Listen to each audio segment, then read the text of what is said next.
Why don't you listen?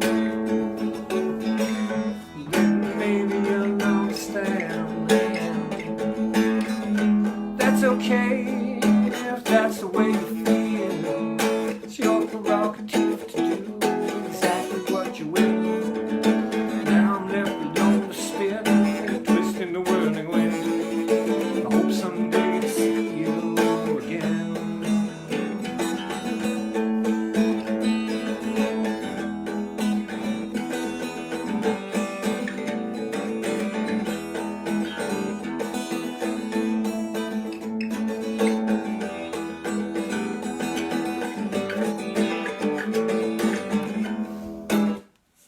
Oh, hey, didn't see you there. How's it going? What's going on?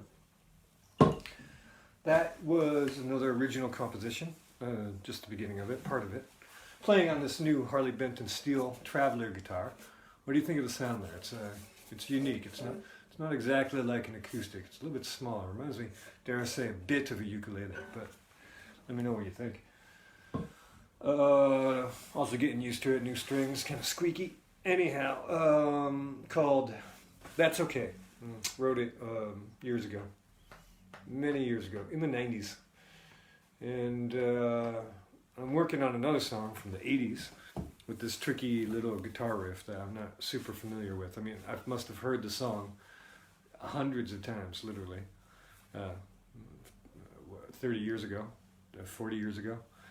And I'm still working on getting a cover of that. But that said, if you have any requests, maybe there's something that you'd like to hear me play that would be easier for me to grok, as it were, according to the late, great, what was his name? You know, the guy with the mushrooms, it was Terrence McKenna, yes. So what do we got today? Oh, little painting update. So today, I was able to finish this chimney. Oh yeah, look at that.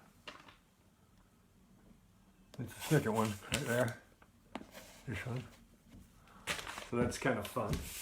Now, I'm coming across a bit of a problem here. Two things, as a matter of fact.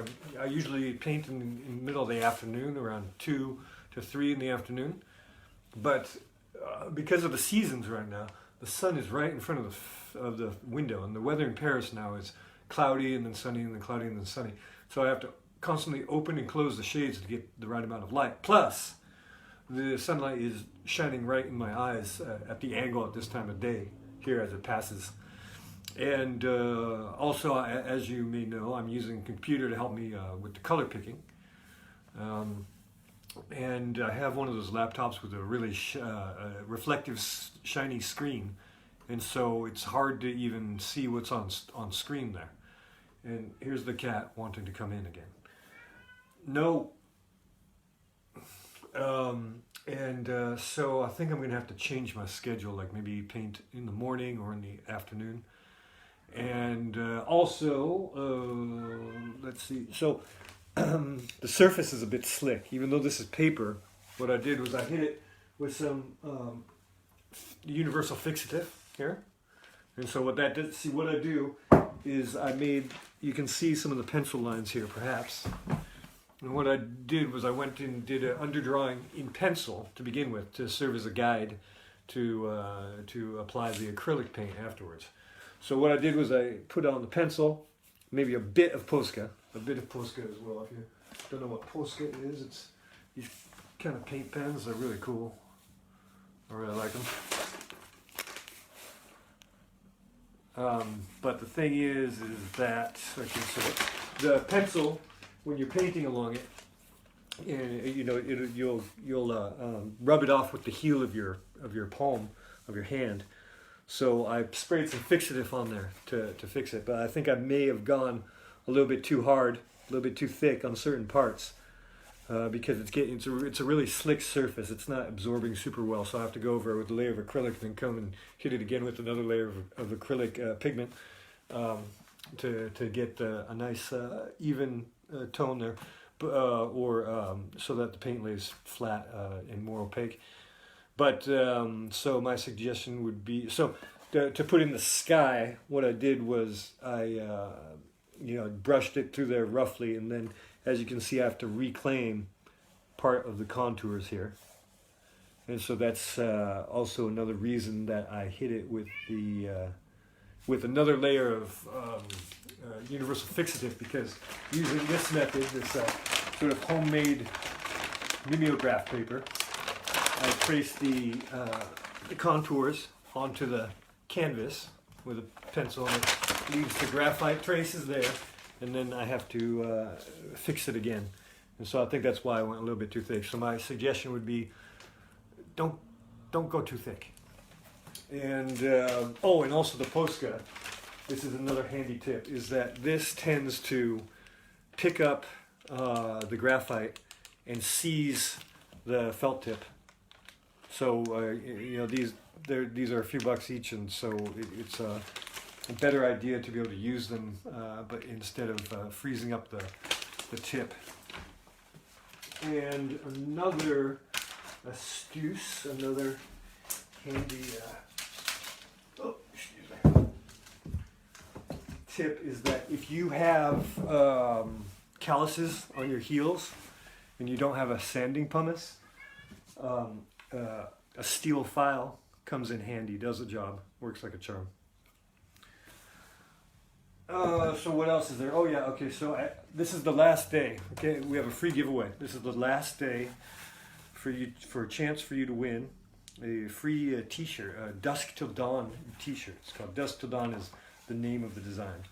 So you got to go to the Electric Paul Teespring site, and then you scroll down to the item Dusk Till Dawn. Oh, I just shipped this painting off today.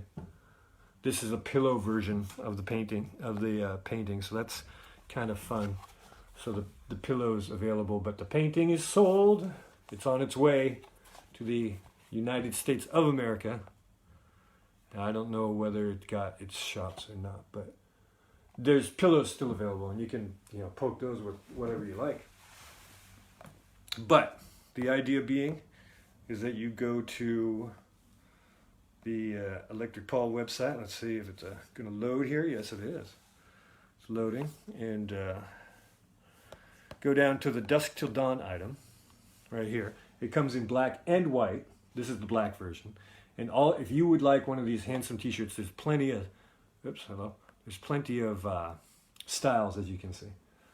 So, and there's even yoga leggings up at the top. And anyway, it comes in white and black. So the first person who can send me their size, color, style of t-shirt is very important, and the mailing address, I can get that out to you ASAP. The condition being is that you have to send me a photo of yourself modeling the product for promotional purposes. Voila.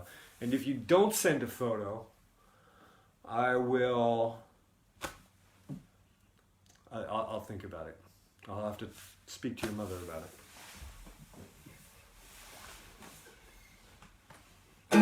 That's okay if that's the way you feel.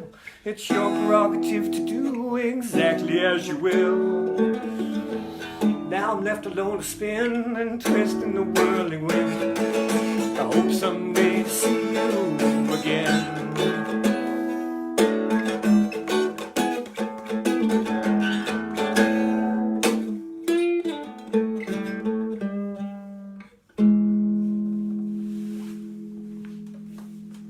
Ciao for now. Finish, I say, finish.